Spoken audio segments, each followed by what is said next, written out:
Yung ibig sabihin ay parang hindi namin alam. Kunwari hindi namin alam na parang tipo kami ng taong ito. Kaya kami nagpapakaganon kasi ayaw namin ma-misinterpret. Kasi pag tinanggap naman namin, hindi namin alam kung yun ba ay talagang genuine na compliment. Kasi baka meron kasing mga ibang tao na talagang pag nagko-compliment talaga silang ay parang genuine naman talaga. Pero may iba kasi nagko-compliment para makipag-flirt.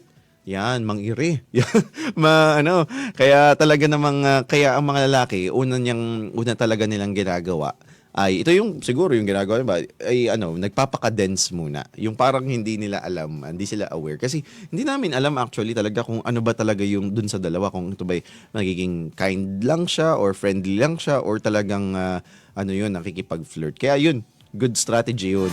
Pero dapat alam mo rin kung kailan, lalo na pag ikaw ay may partner na. So, dapat iwas ka sa mga ganon. No? Thank you na lang, ikaw lang thank you. Ay, thank you po. Ay, oo, thank you.